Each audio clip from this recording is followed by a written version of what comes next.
Randy's Random Rants. Two guards will escort him from the courthouse back to the prison van across a large, open, and unsecured parking lot. It would be the perfect time for her to spring him from state custody. He knew that the correction officers were vulnerable to...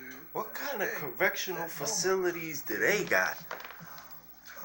Into the van. And they talking about he was in a maximum prison. Like, you go to a county jail over here, nigga, like, you accompanied by a bus, niggas with guns, shotguns, cars in the back of the bus, like 2 police officers. Like, what the fuck?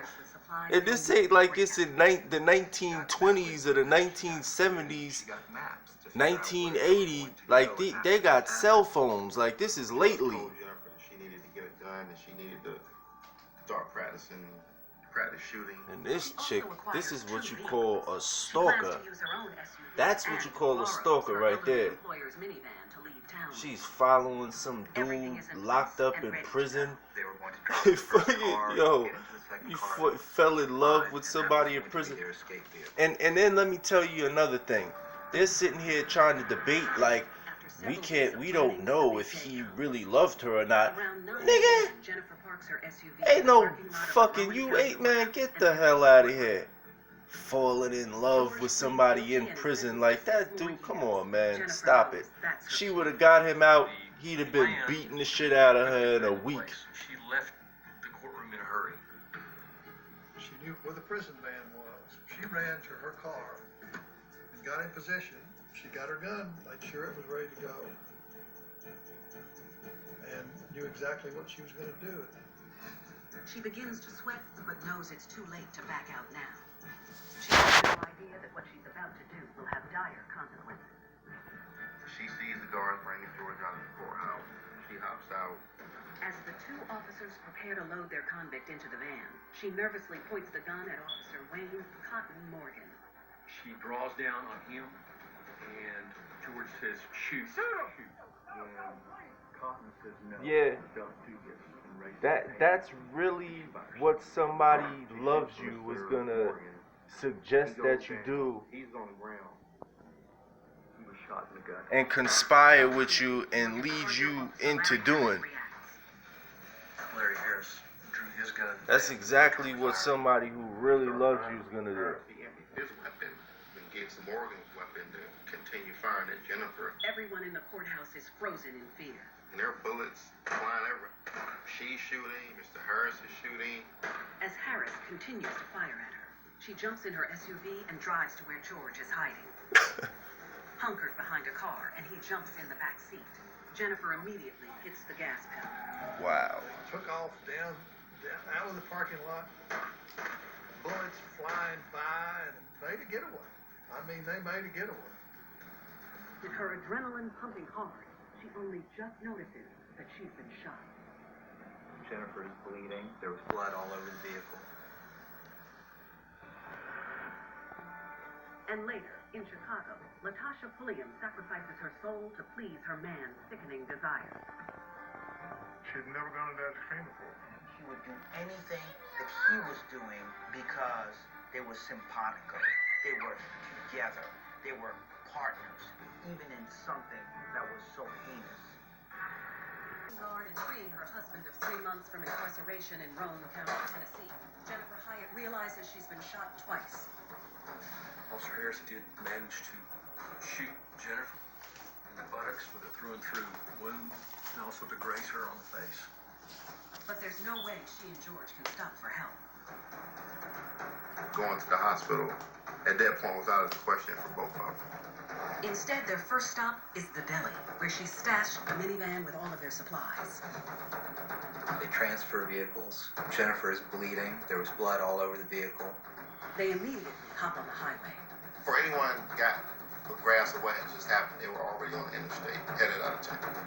It is quite clear that Jennifer is in way over her head, but she's got the prize. She ended up getting wounded and was bleeding profusely, but she's got George, and she's going to see this thing through.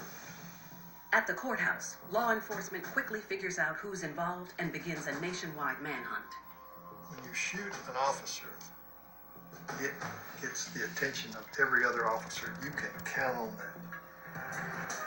After driving 250 miles north, the two fugitives cross state lines and pull over at a hardware store in Erlanger, Kentucky, to take care of something they hadn't thought of. George was still shackled and handcuffed. They would convince the customer who was walking out that they weren't able to go in.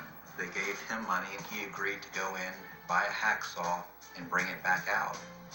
With George now free from his restraints, husband and wife spend the night in a local motel down the street as Jennifer dresses her wound.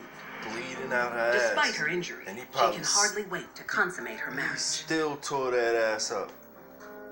Jennifer was in a romantic fog. Even though she had been shot, even though law enforcement were hot on their heels, she still believed that these days, these hours that they were together, was the culmination of everything that she had ever lived for. Until she turns on the news and learns that Officer Morgan lost his life in the gun battle. It was at this point that she knew how dangerous and crazy this thing really was, because the person she didn't even intend to shoot was dead, and that her paradise was going to come to a crashing end. Well, This is the start first moment sucking when some she more dick. really started realizing the severity of her actions. Get This young all of them woman, fucking without a nuts criminal out that record, you has can, just become a man. fugitive of the law. And even worse, a murderer. The next morning, with police closing in, the couple throws the gun and George's prison jumpsuit in the hotel dumpster and ditches their minivan. They decide on a different mode of transportation. They had convinced a cab driver to take them from Kentucky to a hotel in Columbus, Ohio. And he wasn't aware about who the two people were. Now 10 hours north of the courthouse, the couple settles in for the night. But their happiness will be short-lived. The cab driver drives away thinking, are these the two people that I've been hearing about on the news? It clicks in his head, and then he contacts the authorities.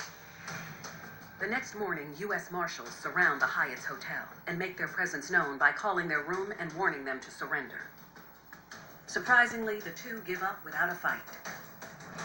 Can't help but believe that part of the reason is because of her injury. Jennifer is barely recognizable after dyeing her hair the night before.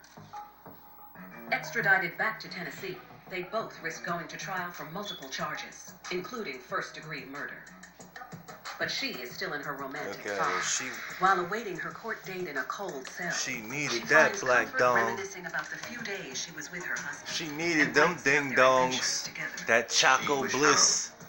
Referring to her and George as this modern day. She Bonnie was in and Choco Clyde. This Bliss. was a woman who was in complete denial and was delusional regarding what was happening in her life at that point. She chose to focus all of her thoughts, all of her energy on George and those brief moments And those that they two had bowls. She Those continued two to big describe bowls those in 2 his or 3 pants. days they had together as the best time of her life.